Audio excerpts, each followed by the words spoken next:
Madara motherfucking Uchiha. Alright, think of how many people have fallen, been killed, slaughtered, just straight up trampled by one-tailed beast.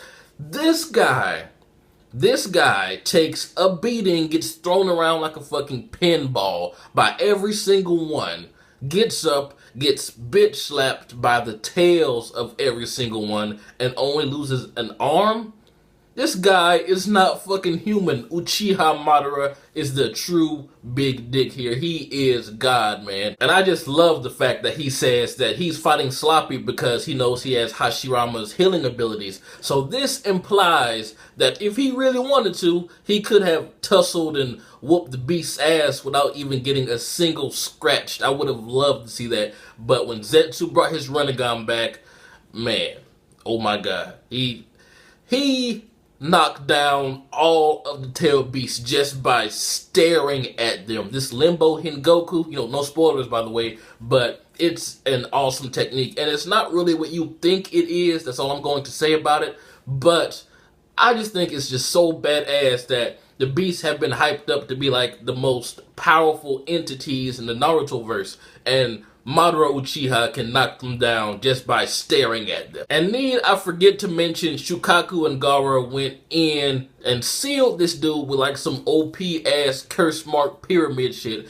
And Madara busts out with a Susanoo with legs. Now, that's not really a big thing for him because he has the perfect Susanoo, right? But he had no eyes. This guy pulled out walking, just skipping fucking Susanoo with no eyeballs, man. This entire time, we thought that, once you lose your visual prowess or once your eyes start to fade, you can't use Susanoo anymore, right? Like the case with the Itachi and Sasuke. But Madara's eyes weren't even present. So how this guy is just so badass, man. His Rinnegan / Eternal Mangekyo powers have to be all over his body, man. Like, his entire body is a fucking Rinnegan because that makes no sense. But it's badass, though. I'm not even hating on my dude. I truly love whenever an episode is just about Madara because there's always some shit getting fucked up. And I just love how the fodder at the beginning are like, oh, Uchiha Madara just sucked the chakra with his foot out of one of our teammates. Time to get the fuck out of here. We do not belong here. But I find it pretty funny that Sasuke was like dead set on killing Madara last episode and he's nowhere to be seen. And in the preview to the next episode, oh my god. You guys know what's about to happen, man. I cannot wait to see that shit. But I did enjoy the moment between Gaara and Shukaku. That was really, really heartwarming. And Shukaku even protected him at one point. And the old man, who I don't think we ever got his name before. Correct me if I'm wrong, but the guards called him Shukaku because back then they looked at Jinchurikis like garbage. That's the vibe I'm getting. So I just love the fact that when Shukaku calls the Jinchuriki, like he says that he reminds him of the Sage of Six Paths, tears started flowing from his eyes, and he said that's the nicest thing that he's ever said to him. And I mean, that has to be a huge compliment because the Sage of Six Paths is like a god, is the god of shinobi. And from what we've been shown this episode, he's been treated like very, very poorly, like his entire life basically. So to hear him to be compared to God, basically, that has to make the old man feel good. And I love how Shukaku said there's never going to be another human like you. And then bada bing, bada boom, we got the perfect comparison to the symbols in his hands and the symbol on Gaara's forehead. So that Jinchuriki reminded Shukaku of the Sage of Six Paths, and Gaara reminds him of the old man.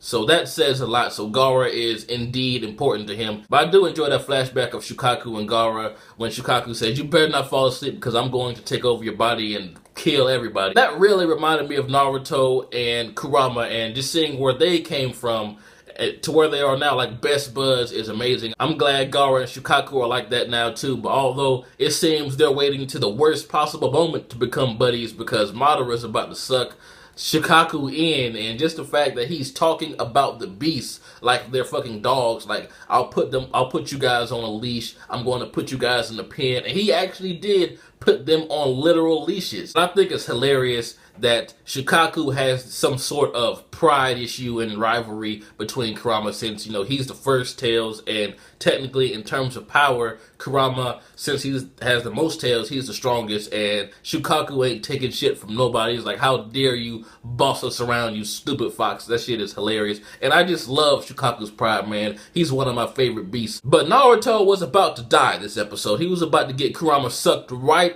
out of him, but then Zetsu had to cock block and say that you have to go in order and blah blah blah, so that Zetsu saved Naruto, actually. But I mean, my man Madara, he's taking on all the beasts plus 2 Jinchurikis, Naruto and B, who we all know are badasses, by himself. You know, no help. I guess you can call the Sage Mode tit help, but still, man, all by himself. And that scene when he licked his own blood and busted out laughing, saying, "This is how a battle should be fought, this pain, the taste of blood," that really reminded me of when Kakashi was talking to Sasuke when Naruto and Sasuke had the, you know, Rasengan and Chidori switch. Remember that episode? That really reminded me of that laugh. Uchihas have fucking crazy laughs, man. I remember Itachi did it, Sasuke did it, now Madara. But the scene with Obito and Black Zetsu. Black Zetsu says the only reason Obito is alive right now is because he's still attached to him.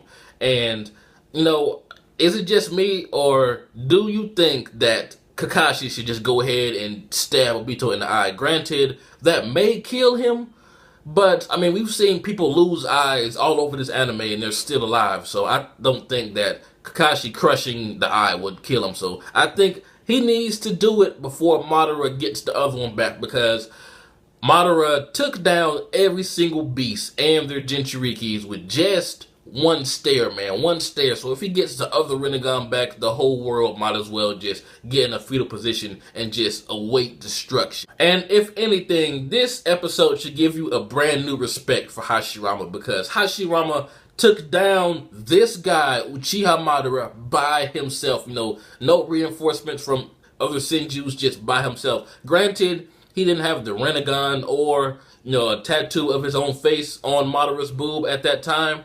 But still, man, just the fact that he can take on and go toe-to-toe and be on top of Uchiha Madara says volumes. But Obito has to be in some pain, man. He has had all the tail beasts ripped out of his asshole, and now a giant statue ripped out of his asshole. And Kakashi, when he used Kamui, I think he should have aimed for the Mazo's head, because as we saw, it did have effect because it took off an arm.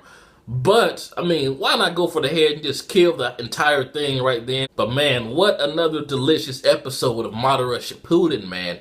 Tell me what you guys think is going to happen next episode. In the preview, us manga readers know that it's about to get really, really crazy. And I just love how Madara just did the perfect Matrix dodge to Tobirama from behind. Anyway, tell me what you guys think is going to happen. Do you think he's going to get the other Rinnegan back? This has been jbDAuchiha. Like, comment, subscribe, and I'm out.